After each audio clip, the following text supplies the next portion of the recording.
Hi friends, இப்போ நம்ம சிறகடிக்க ஆசை பார்க்க போகிறோம். சிறகடிக்க ஆசையில் மொத்த குடும்பமும் சேர்ந்து ஃபங்க்ஷனுக்கு ரெடி பண்ணிட்டு இருக்காங்க. மனோஜ் வேலை செய்ய சொன்னதில் ரோகிணிக்கு கோவம் வந்துருச்சு.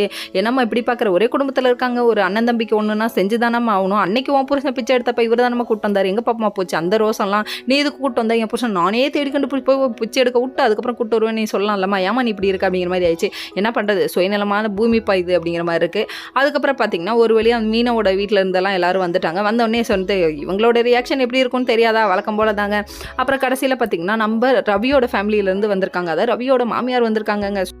ஸ்ருதியோட அப்பா வரலையான்னு சொல்லிட்டு ரவியோட அப்பா கேட்க சும்மா திணறாங்க கேரளத்து பைங்கிலி. அதுக்கப்புறம் என்னாச்சு, அப்புறம் இல்லைன்னு சமாளிச்சுட்டு ஒரு வழியாக விட்டாங்க. அதுக்கப்புறம் மீனா வந்தாங்க. வந்த உடனே சரின்னு சொல்லிட்டு உனக்கு வளையல் வாங்கியிருக்கேம்மா அந்தமான்னு சொல்லிட்டு கொடுக்க, விஜய் வந்துட்டு ஓசியில் இவளுக்கெல்லாம் வளையல் கிடைக்குதுன்னு சொல்கிறாங்க. உன்ன மாதிரி ஓசியில் கிடைச்சா ஆணு போகிறவங்க இல்லாமா நம்ம மீனா, நீ இப்போ பாருமா ரியாக்ஷன் அப்படிங்கிற மாதிரி ஆயிடுச்சு. மொத்த குடும்பம் ஆச்சரியப்படுற மாதிரி இதை போய் ஸ்ருதி கையில் போட்டு விட்டாங்க. எனக்கு வேணாங்க, எனக்கு வந்துட்டு எனக்கு போதும், எனக்கு தங்கத்து மேலே பெருசாக ஆசை இல்லை, இது வந்து ஸ்ருதி கைக்கு தான் அழகாக இருக்கும்னு போட்டு விட்டாங்க. வேற லெவல் மொக்கப்பா.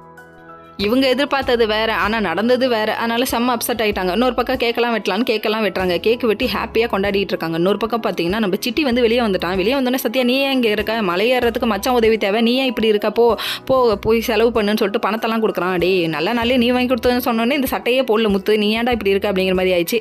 அதுக்கப்புறம் இவன் திறந்த மாட்டான், நீ திறந்த மாட்டாடா அந்த ஜென்மத்தில் நீ திறந்த மாட்டா அப்படிங்கிற மாதிரி தான் இருக்குது. அதுக்கப்புறம் பார்த்தீங்கன்னா இங்கே கேக் வெட்டி ஒரு வழியாக செலிப்ரேஷன் பண்ணி கொண்டாடிட்டு இருக்காங்க. மனோஜ் கேக்குக்கு முன்னாடி போய் நிற்கிறத பார்த்தோன்னே எதுக்குடா அலையிற அப்படின்னு சொல்லிட்டு தலையை தட்டி உட்கார வைக்காங்க. நம்ம ரோகிணி ஸ்ருதியோட அம்மா நினச்சது நடக்கலையும் கோவத்தில் கிளம்பி போயிட்டாங்க. போங்க குடும்பத்தை கலைக்கிறதுக்குனே வர வேண்டியது. ஓகே.